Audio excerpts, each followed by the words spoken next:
Olá pessoal, hoje nós vamos aprender a trabalhar um pouco com a estrutura for em Java. Vamos começar fazendo primeiro uma aplicaçãozinha aqui básica, né?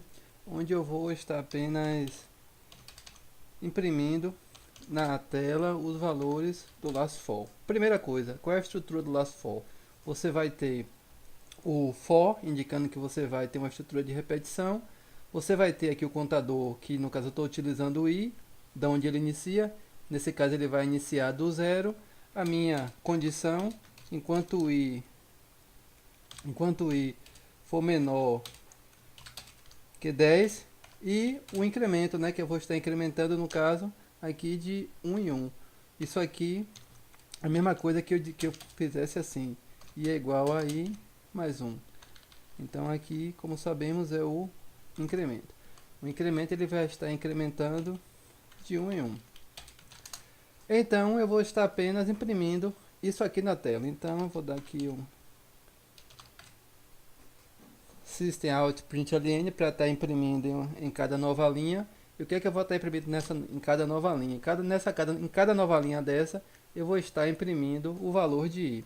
Vou aqui rodar o sistema, rodar e deixa eu ver aqui o que aconteceu. Ele saiu, eu esqueci de salvar. Rodou o loop e ele agora vai estar imprimindo. Vamos lá. Pronto.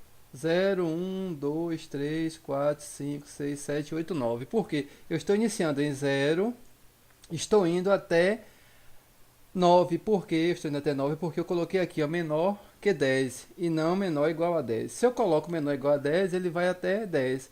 Isso ele está fazendo a contagem de inteiros, né? Incrementando de 0 vai para 1, de 1 vai para 2, 3 e assim por diante.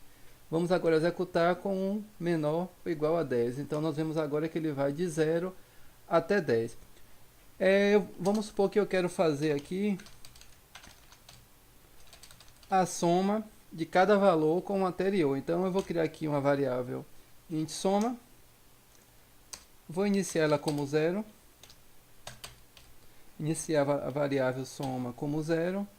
E agora, em vez de eu estar apenas imprimindo a minha variável i, o contador, eu vou estar fazendo, a cada passo, eu vou estar somando o valor de i com o valor da minha soma. Ou seja, quando i for 0, ele vai somar com 0. Depois, quando ele for 1, ele vai somar com o anterior.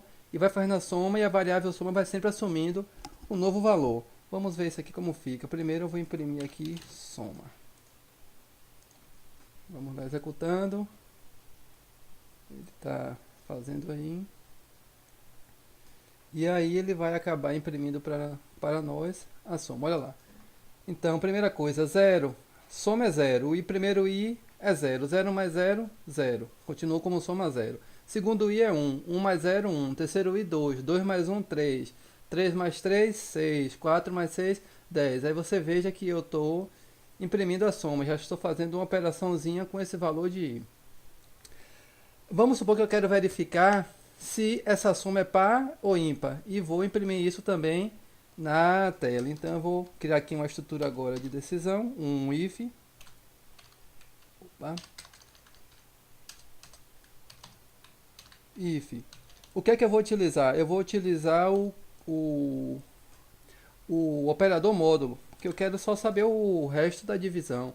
No caso eu estou utilizando isso aqui, né? Se o número for ímpar, o resto ele vai ser 1. Se o número for par, o resto ele vai ser 0, quando eu divido ele por 2. Então, se o resto da divisão por 2 for 0, então esse número ele é ímpar. Então, eu posso dizer, e aí eu coloco aqui, ímpar, desculpa, se o resto da divisão por 2 for 0, o número ele é par. Então, eu coloco aqui par. Se não, eu uso else, né? Porque se não, o resto da divisão por 2 não vai ser 0. Obviamente, quando você divide por 2, o resto só pode ser em números inteiros, né? Quando você divide por 2, o resto só pode ser 0 ou 1.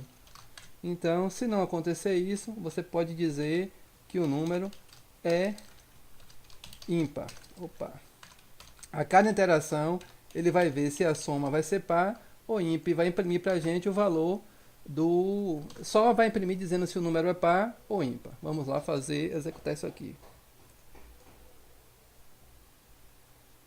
Aí, quando a gente executa, ele vai lá e te fala se o número é par ou ímpar. Demora um pouquinho aí, pronto. Ele vai dizer o primeiro número é par, o segundo é ímpar, o terceiro é ímpar.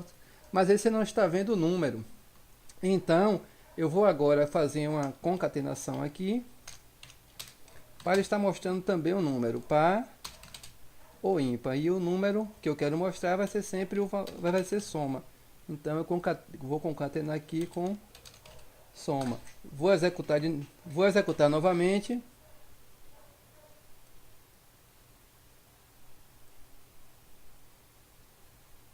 Ele vai rodando aí. Então ele vai lá, ó, par, ele considera o zero como par, porque o resto é zero, mas isso aqui é controverso. Vamos lá, ímpar o 1, ímpar o 3, par o 6, par o 10, ímpar o 15, ímpar o 21, par o 28, par o 28, ímpar o 45 e ímpar o 55. Em programação, a gente evita o máximo que esteja havendo repetição.